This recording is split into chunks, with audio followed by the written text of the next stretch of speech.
Hello guys, नमस्ते। मैं YouTube channel से मंजू सिंह बोल रही हूँ और आप लोगों को नमस्ते प्रणाम करती हूँ। और एक गाना गाने जा रहे हैं गर्मी के महीना पर, उसको आप लोग सुनिएगा और कमेंट में बताइएगा कैसा लगा मेरा गाना।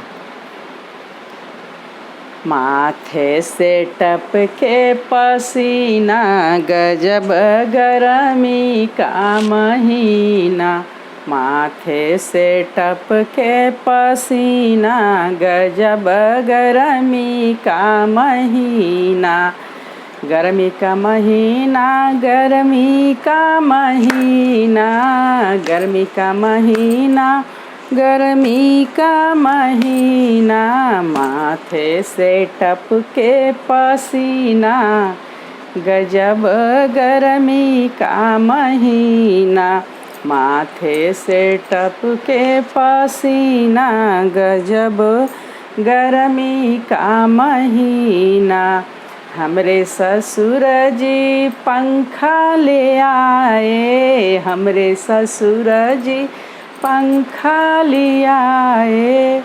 सासू हराम कर दीना, बहुत गर्मी का महीना।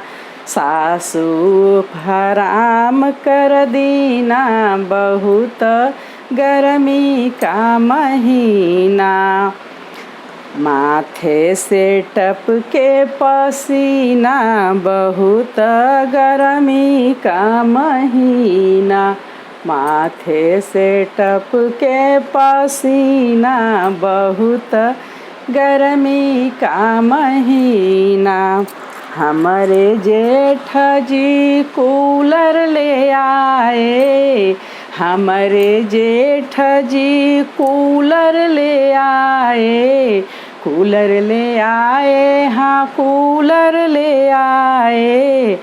जेठनिया लगा कई दीना, गजब गर्मी का महीना। जेठनिया लगा कर दीना, गजब गर्मी का महीना। माथे से टपके पसीना, गजब गर्मी का महीना।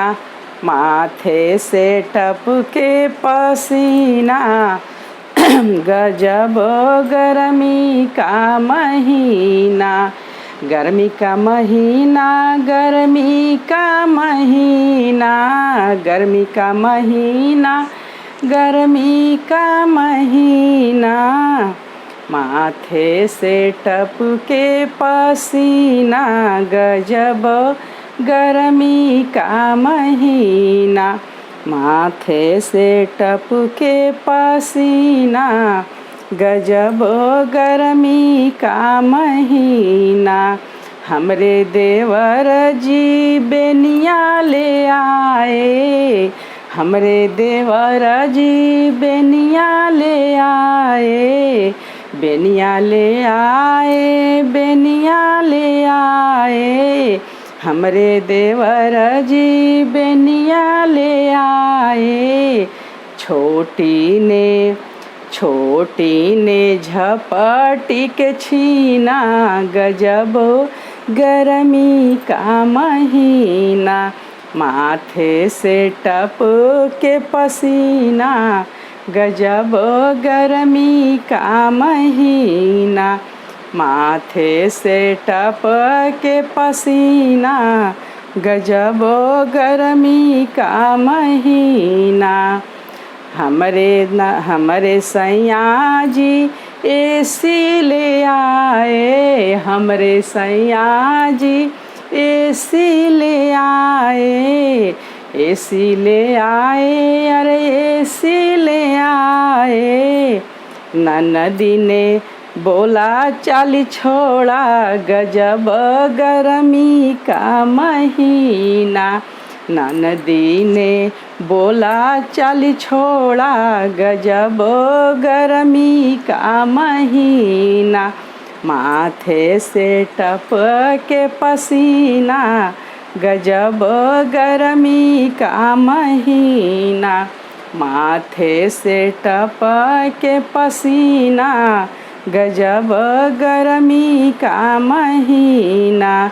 गर्मी का महीना, गर्मी का महीना, गर्मी का महीना, गर्मी का महीना, माथे से टपके पसीना, गजब गर्मी का महीना, माथे से टपके पसीना, गजब गर्मी का महीना। हेलो गाइस, नमस्ते। सुनिएगा आप लोग और कमेंट में बताइएगा कैसा लगा मेरा गाना।